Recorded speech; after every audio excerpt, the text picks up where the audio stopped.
Hi chess enthusiasts and welcome back to our exciting journey through the world of chess. Today I have brought a very interesting encounter that took place at the Junior World Chess Championship with me, and the game features the very strong and talented Russian Grandmaster Arsenij Nesterov, and he was facing a formidable opponent rated around 2400 from France, who dared to play the London system against him. And what we are going to see now is a very exciting game from Black's perspective because he completely destructed the London system. So let's go to the game. White plays first d4, knight f6, and now knight f3. However, White could also choose to go bishop f4 immediately. This is the new approach, but let's stick to the game. Knight f3, d5, and now bishop f4, c5, e3, and nowadays this knight c6 move is very fashionable. A lot of very strong players are playing it, and also the fifth move of White, knight bd2, is very fashionable.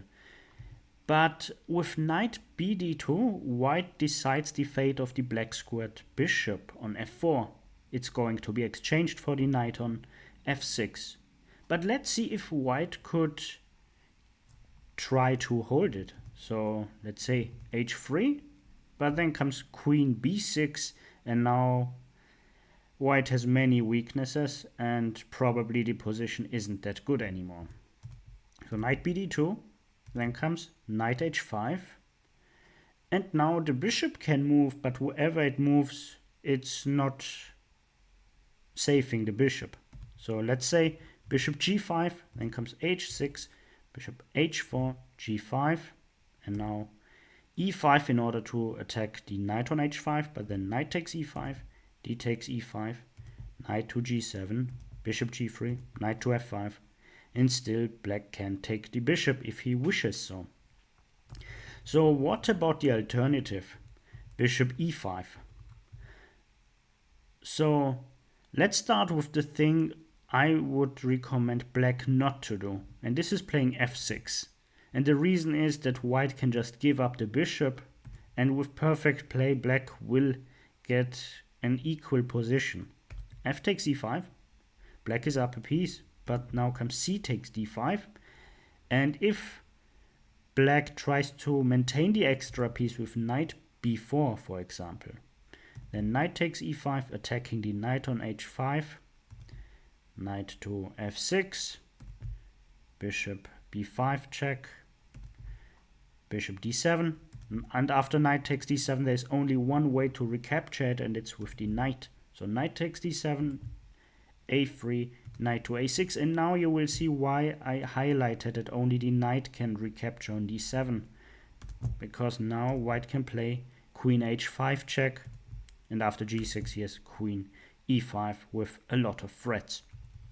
However, White could also just take the pawn on c5, also big advantage. So let's go back. So in the case of bishop e5, Black should rather go e6 and later on with continue with f6. So instead, in the game, White decided to take on c5,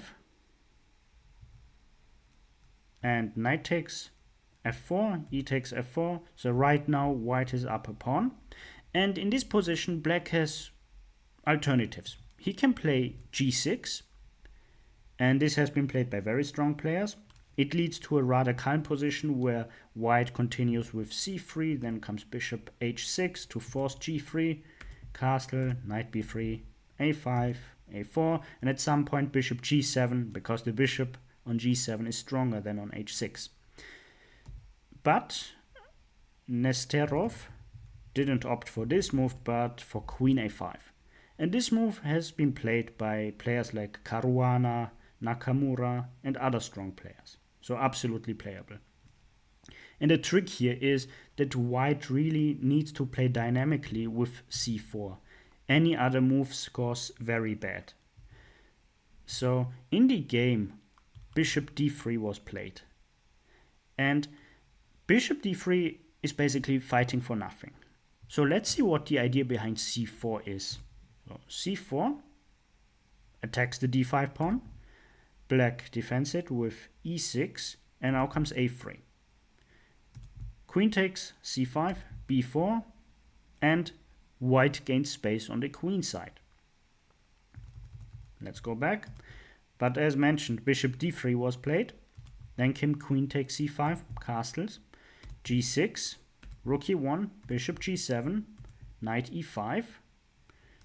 So to mitigate the issues along the diagonal, castles, knight b3, queen to b6, queen to e2, e6, rook a d1. And this is a very important moment, because after rook a d1, this a5 move is even more powerful, because after a4, the rook is not on a1, and these pawns are pretty weak. So black opts for the very obvious queen b4, attacking both pawns. And now white has to choose in which way he wants to suffer, basically, because both positions are bad. The alternative to the game is g3, knight takes e5, f takes e5, and bishop d7.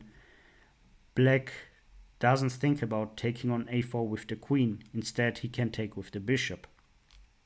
So let's say queen e3, bishop takes a4, and now there's an issue on b3, so the knight should be removed. Yeah, very bad position. But white opted for bishop b4, and this move isn't good either. The thing is, the f4 pawn isn't really lost, because white just gets back the pawn on c6. But the costs are just too high, because after b takes c6, bishop takes c6. There is this intermediate move, which is very important, bishop a6. And this might be well the move the white player had missed. Queen e3, and now the queens are exchanged. And this is a huge issue for white, because as you can see, not only is the b2 pawn weak, but also this piece on the c file invites moves like rook to c8, and then playing against the c2 pawn. So rook a b8 played, and white cannot take on a5, because after rook takes b2, the c pawn is very weak, and c2 might be lost very soon. Instead, knight c5 was played, but this is also not a good move because of rook b to c8. And this looks like an exchange of bishops after knight takes a6, rook takes c6. But actually this knight on a6 now is trapped. It cannot walk out. And black is going to win a piece. So therefore, white decided to take on e6. And again, black didn't mind just to push his pawn to d4. And he could have also taken on e6 and have won the game very easily. He's just a piece up, yeah, for 2 pawns, which is not enough compensation. So d4 played, rook e4, f takes e6, rook takes e6, bishop c4, rook d6, and after bishop e5, bishop d5 check, bishop takes d5 check, rook takes d5, black played rook f5.